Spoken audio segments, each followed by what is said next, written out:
siento que lo tengo conectado a Juan Carlos Junio. Yo ya lo presentaba antes a Juan Carlos. Les quiero comentar a ustedes, antes de ir a la cortinita que separa esta presentación,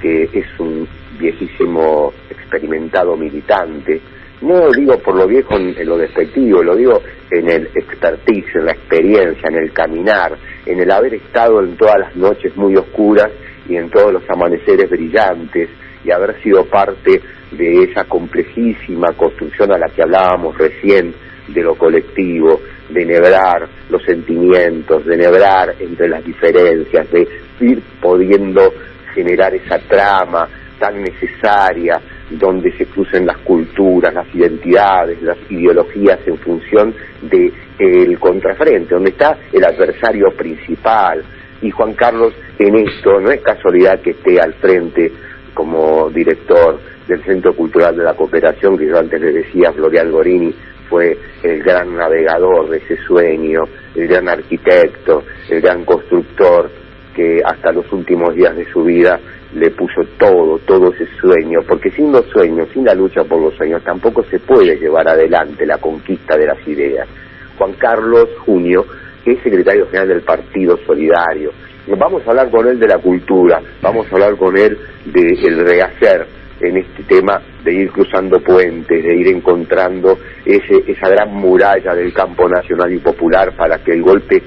pare ahí y no nos lastime tanto y nos permita renebrar justamente los valores, aún en el marco de caminar diferencias, para poder encontrar el retorno de un Estado de Derecho poderoso, profundo, resignificado, al servicio de la Constitución sagrada de nuestra patria, más allá de todo lo que ella pide que ajustemos, actualicemos, pero hay que ir por ese camino, porque el país está a punto de ser realmente víctima de una enorme desolación, de un enorme zarpazo, y la principal víctima va a ser el pueblo trabajador, los indefensos. Cortina y a la entrevista con Juan Carlos Junio. Hola, bienvenido querido Juan Carlos, muchas gracias por estar aquí en las Mañanas Infernales de la 1050, en este espacio de Mate Amargo. ¿Cómo estás, querido? ¿Bien? Muy bien, ¿qué tal, Omar? A mí un gran gusto estar con vos y con Mate Amargo, por supuesto, después de un buen tiempo, así que, una alegría. El gusto es nuestro. Antes me preguntaban cuánto hace que estamos con Mate, y yo la verdad que a veces dudo, digo 35, desde los orígenes, cuando estábamos haciendo protagonistas con Eduardo Oliverti por allá hace tiempo, que eran los 80, estaba Raúl Alfonsín todavía, yo ya andaba con el mate, haciendo la idea, o sea, capaz, según como cuente, son casi 40. Pero la pregunta primera para arrancar, Juan Carlos, se habla de los libertarios que han llegado al gobierno, ¿no? Y yo te quisiera preguntar, te va a parecer muy torpe la pregunta, pero a medida que le entremos, no va a parecer tan así. ¿Libertarios de quiénes? Mira, hay un gran equívoco con esa palabra, que es lo primero que hay que aclarar. Desgraciadamente la han instalado en una buena parte de la sociedad. Pero el concepto de libertad es un concepto que deviene de la Revolución Francesa, incluso de la Revolución Norteamericana, y por supuesto de nuestra Revolución de Mayo, fundadora de la patria, muy ligado a la idea de la igualdad, muy ligado a la idea de lo social, o sea, ve de entrono a la noble igualdad. Y entonces libertad. Ese es nuestro concepto de la idea de la libertad. No puede descindirse, desligarse de la vida del conjunto de la sociedad. Por lo tanto, ahí hay un primer equívoco. Y el segundo, el tema de libertarios está ligado a la historia de los anarquistas en la Argentina y en el mundo entero, que se definían como libertarios y que eran, por supuesto, una fuerza política antisistema, lo contrario a lo que es Milei, que se asume como una expresión del sistema capitalista, tanto internacional como nacional. ¿no? Él sigue tratando de confundir porque habla de anarcocapitalismo, o sea, él trata de tomar la tradición anarquista, es una paradoja, que era una tradición de una perspectiva revolucionaria anticapitalista, de gente más que nada de la clase obrera abnegada y dispuesta a los máximos sacrificios. O sea, creo que ahí es imprescindible aclarar ese equívoco de carácter cultural. Después, bueno, como para empezar a hablar, creo que ellos expresan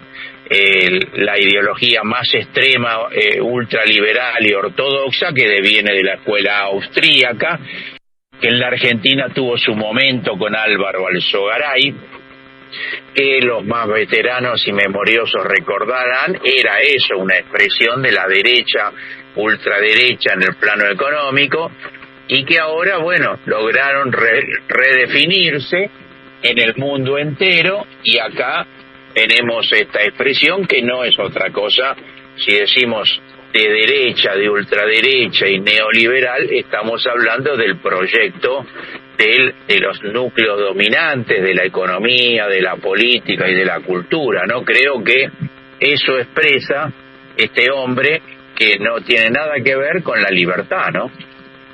Vos en una muy buena nota en página 12 hablabas del padre de la escuela, justamente de los ultraliberales austríacos, después citaste a Margaret Thatcher,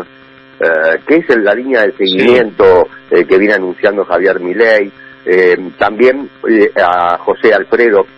Martínez de Hoz, ¿no? Y vos recordabas aquel emblemático discurso del 2 de abril del 66, terrible, tremendo, aquel hombre que dijo fabriquemos caramelos por acero en lugar de acero.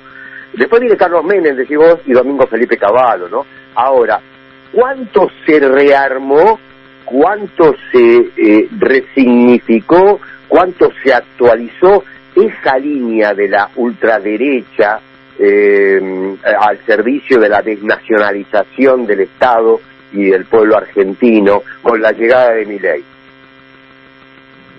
Mirá, creo que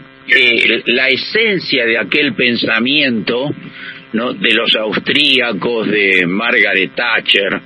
y de los menemistas y de Martínez de Hoz, creo que se sostiene, por eso yo la cito. Lo que ha cambiado es el modo, lo que ha cambiado es el discurso, solo que cabalga y tiene cierto plafón o mucho plafón sobre la base de un descontento y de una desilusión que hay en la sociedad con los gobiernos anteriores y con los proyectos políticos anteriores en la Argentina y en otros países del mundo, que no terminan de resolver los problemas principales de las grandes mayorías sociales, y sobre esa base, entonces,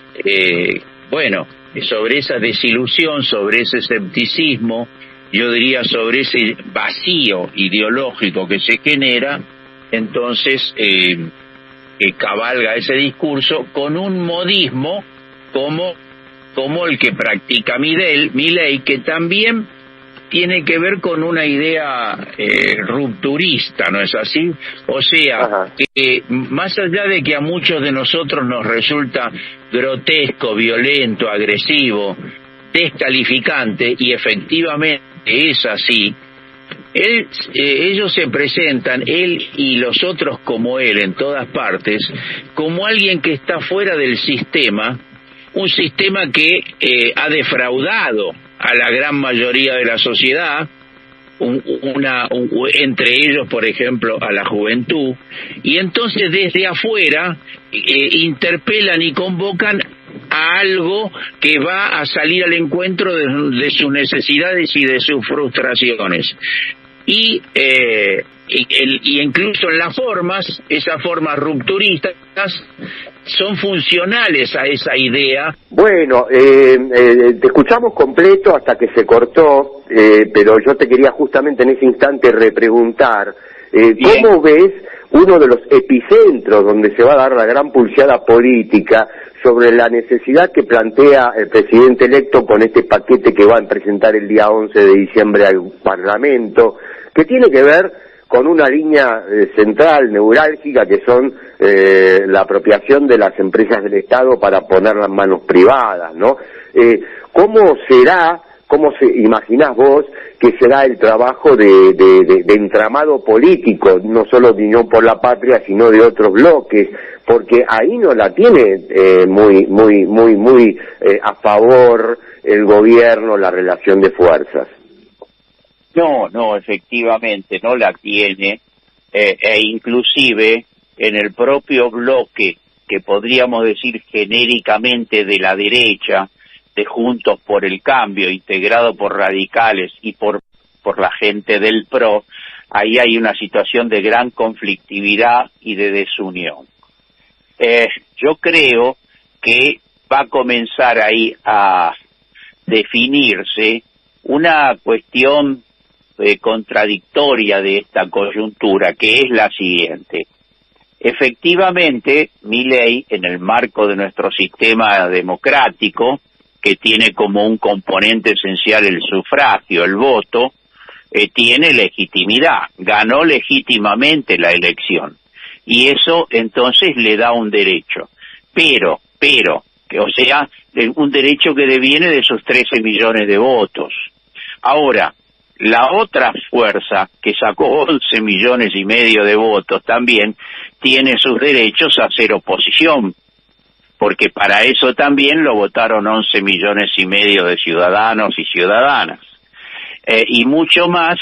si hay una convicción que la iniciativa parlamentaria del presidente electo, que por entonces ya será el presidente asumido, tiene como sentido la enajenación de una gran cantidad de bienes del Estado,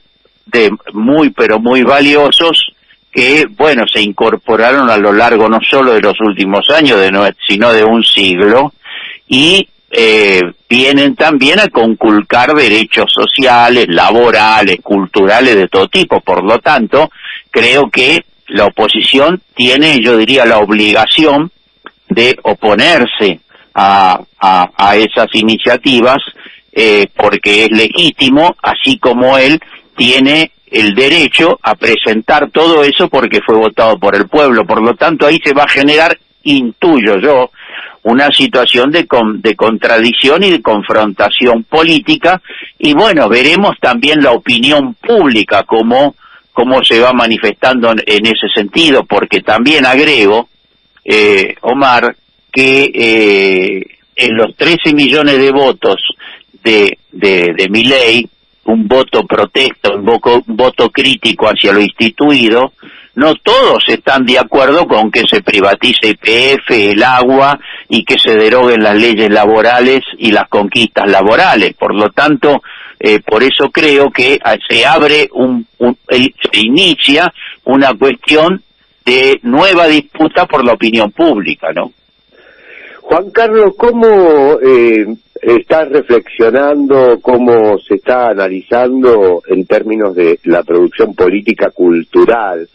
el poder establecer una nueva trama, incluso con una gran parte de los votantes del presidente electo Milei, a la hora de poder volver a la discusión cultural y política sobre el estado de situación que vamos a empezar a atravesar y las maneras en que se puede recuperar ese ejercicio democrático y de comprensión de lo que es la realidad concreta, no la que se viste a nivel de las necesidades de los grandes grupos comunicacionales al servicio de la economía dominante, del poder económico dominante, ¿no? Bueno, mirá, mi impresión, Omar, sobre este gran dilema que vos planteás de la actual coyuntura es la siguiente. Nosotros tenemos que asumir que hubo una derrota, claramente, que hubo una derrota electoral, yo diría importante, porque abrió paso a este proyecto de derecha y de ultraderecha, y con este presidente que está decidido a llevar adelante ese proyecto. Entonces, una primer cuestión que hay que asumir esa situación, y que la derecha va a tener la iniciativa política producto de ese triunfo. Muy bien. Asumido eso, nosotros tenemos que entonces, creo que ya se inició, ir a un proceso de debate al interior del conjunto de las fuerzas democráticas y populares, que tiene que ser un debate sin concesiones, un debate franco, crudo, para desentrañar los motivos que llevaron a esta situación, y a su vez mantener la unidad, Omar, porque si nos dividimos en un momento de derrota en nuestros debates, creo que sería el peor escenario. Por lo tanto, tenemos que ser capaces de transitar un periodo rápidamente de debate y de sostenimiento de la unidad. Y en tercer lugar, que eso no quiere decir que sea una cuestión cronológica y con etapas, sino todo mezclado, se va a iniciar inevitablemente la resistencia a las medidas que va a tomar el gobierno. No porque se elaboren en algún cenáculo político, sino porque las medidas van a ir contra diversos sectores de la sociedad, y esos sectores yo creo que van a reaccionar, que lo votaron o que no lo votaron. Por lo tanto, yo creo que viene ese escenario, pero volviendo al principio de mi respuesta, creo que es fundamental que reagrupemos rápidamente nuestra propia fuerza, los 11,5 millones de votantes, y desde ahí entonces pensemos cómo vamos a interpelar a la masa del pueblo, a los votantes que, confundidos, por lo menos en nuestra opinión, votaron a Milei. Por allí creo que en esta cosa que es dinámica, que es contradictoria, que no es, ya reitero, un plan teórico, pero creo que en esa dinámica nos vamos a mover en los próximos 2 o 3 meses, suponete. Te hago la última, aunque me da para quedarme charlando toda la mañana contigo, Juan Carlos Junio, pero tiene que ver con tu enorme responsabilidad al frente del Centro Cultural de la Cooperación. ¿Cómo, con la experiencia, con el camino que tenés hecho en esta tarea, cómo estás imaginando la acción cultural a la hora de no solo trabajar sobre lo simbólico, sino sobre la comprensión, sobre la interpretación, sobre los orígenes que nos han ido formando como sujetos, pensando siempre en esta búsqueda del comportamiento, de pensarnos colectivamente y de mirar para atrás de dónde venimos para poder comprender un poco, bueno, lo que somos, ¿no? Bueno, mira, el mundo, lo que podríamos definir como el mundo de la cultura, yo creo francamente que allí el 90% es opositor a este gobierno y reivindica las alternativas de carácter popular desde el peronismo, desde la izquierda popular, en fin, todo eso. Por lo tanto, ahí también hay planteado un debate, porque es inevitable ante la derrota, pero creo que va a haber una reacción activa, tendiente a que desde precisamente la cultura, lo simbólico, la reflexión de ideas, aportar a ese proceso de desentrañamiento de las causas de todo esto y de recomposición del tejido social y político. Vos fíjate que hubo pronunciamientos muy importantes de la cultura a favor de la fórmula Massa-Rossi, hubo pronunciamientos en la calle multitudinarios para lo que es la cultura, etcétera, etcétera. Pero más allá de lo que yo diría hacia adentro de la propia cultura, que no se puede dejar de tener en cuenta porque si no sería idealizarla, creo que desde la cultura se va a jugar un papel hacia el conjunto de la sociedad, también en un sentido de rescatar nuestros valores solidarios, progresistas, como diríamos, colectivos, y desde allí se puede hacer un aporte muy grande, seguramente, desde el teatro, desde la música, desde la sociología, desde los economistas, desde los bailarines, en fin, todo lo que es ese maravilloso mundo, creo que seguramente se va a hacer un aporte a esta fase adversa del campo popular, ¿no? Juan Carlos, te despido pidiéndote una lectura de vos mismo. ¿Cuál fue el peor momento político que atravesaste? Sin duda me vas a decir la dictadura militar, pero en esos momentos, ¿a qué te aferraste para poder resistir, para poder manejar el miedo, la calma y la llegada a tus compañeras y compañeros? Bueno, sí, das en el clavo, porque está clavado que no hubo nada peor que la dictadura, porque la dictadura vino con la desaparición o muerte de 30.000 de nuestros compañeros. Yo había vivido, siendo muy joven, la dictadura de Onganía, que no fue tan sanguinaria, pero también fue una dictadura cerril y fascista y represiva. Yo ya la había vivido, pero nunca como la del 76, que es el peor episodio de nuestros 210 años de historia. Ahora yo creo que desde nuestra experiencia, Omar, los que peinamos canas, pero también la experiencia internacional, porque bueno, la lucha política es una lucha de crecimientos, de triunfos y de derrotas. No hay una línea de progreso y triunfo eterno y constante. Eso no ocurrió nunca en la historia de la humanidad, ni tampoco ahora. Yo creo que es imprescindible juntarse con nuestra propia fuerza, con nuestros propios compañeros y compañeras, abrazarse, ir reflexionando juntos, con un fuerte sentido fraternal, porque tenemos una derrota y tenemos quizás matices de las causales de todo esto, de los errores que se pueden haber cometido seguramente, pero si hacemos una cosa fraternal, pensando que entre todos los que tenemos la misma sensación, sueños similares e ideales y utopías similares, seguramente vamos entonces a atravesar este momento adverso, difícil,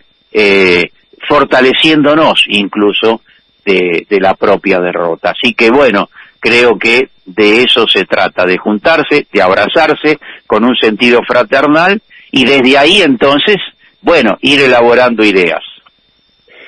Juan Carlos Junio, secretario general del Partido Solidario, director del Centro Cultural de la Cooperación, Floreal Gorini, que está allá en Corrientes al 1500. Te agradecemos muchísimo esta participación. Ojalá que sigamos repitiendo estos encuentros contigo para ir dando lectura, dando reflexión sobre el texto y el contexto, como decía David Viñas, en este momento tan complejo, delicado de nuestra política nacional y del mundo, ¿no? Porque acá también